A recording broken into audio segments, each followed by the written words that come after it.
Hello बच्चों, let's read the question. The question says the binding energy of an electron in the ground state of helium atom is equal to E0 is equal to 24.6 electron volt. Find the energy required to remove the both electrons from the atom. So question में बोल रहा है कि किसी electron की जो binding energy है जो कि ग्राउंड स्टेट में है हीलियम एटम के, वो है 24.6 इलेक्ट्रॉन वोल्ट. तो हमें उस एनर्जी रिक्वायरमेंट की वैल्यू को बताना है जिससे कि हम बोथ इलेक्ट्रॉन्स को एटम से रिमूव कर सकें. तो सॉल्व करते हैं इसको. नोट डाउन करेंगे हम पहले अपना की कॉन्सेप्ट. तो लिखते हैं यहाँ पर की कॉन्सेप्ट.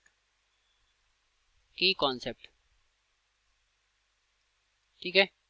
तो यहाँ पर जो एनर्जी रिक्वायर्ड होती है किसी भी इलेक्ट्रॉन के लिए फॉर nth ऑर्बिट, वो हम देखते हैं क्या होता है. तो उसको हम En से रिप्रेजेंट करते हैं. ठीक है. ये होता है हमारा -13.6 Z² बाई n². ठीक है. ये हमारी क्या होगी, energy of electron in nth state. Energy of electron in nth state या फिर nth ऑर्बिट बोल सकते हैं. ठीक है. n हमारा ऑर्बिट की वैल्यू होगी और z हमारा एटॉमिक नंबर होता है. लिख देते हैं z हमारा हो गया उस एटम का एटॉमिक नंबर. ठीक है. अब इसकी हेल्प से हम करेंगे सॉल्व. तो जब हीलियम से हम एक इलेक्ट्रॉन को निकालते हैं तो हमारा जो वहाँ पर एटम बन करके आता है, आयन बनता है, वो He पॉजिटिव आयन बन करके आता है. ठीक है. तो इस केस में हम एनर्जी को देखते हैं क्या होगा.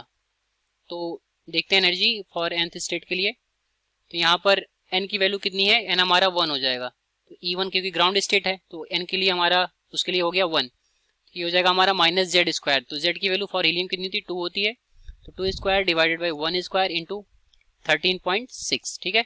तो 2² हमारा हो जाएगा 4 इंटू 13.6 जब करेंगे हम तो जो वैल्यू ऑफ एनर्जी निकल करके आएगी ग्राउंड स्टेट के लिए वो 54.4 इलेक्ट्रॉन वोल्ट आएगी. ठीक है. अभी ये हो गया हमारा एनर्जी. अब बोला कि टोटल एनर्जी बताना है जिससे कि हम दोनों इलेक्ट्रॉन को निकाल सकें. Therefore for removing both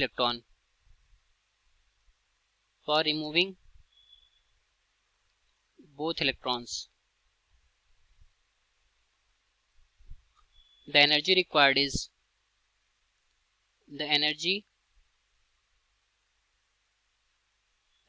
is ये हो जाएगा हमारा total energy, that is E is equal to हो जाएगा हमारा, ये हो गया हमारा 54.4 है पहले. ठीक है. और पूरा ग्राउंड स्टेट का क्या दे रखा है बाइंडिंग एनर्जी 24.6 इलेक्ट्रॉन वोल्ट. तो 24.6 प्लस 54.4. ठीक है. तो यहाँ से जो वैल्यू निकल करके आएगी हो जाएगी हमारी कितनी, 79 इलेक्ट्रॉन वोल्ट. तो इतने अमाउंट की हमें एनर्जी देनी पड़ेगी जिससे कि हमारे दोनों इलेक्ट्रॉन हीलियम एटम से निकल जाएंगे. ठीक है. तो ये हो गया हमारे इस क्वेश्चन का correct solution. I hope you understood it well. Thank you.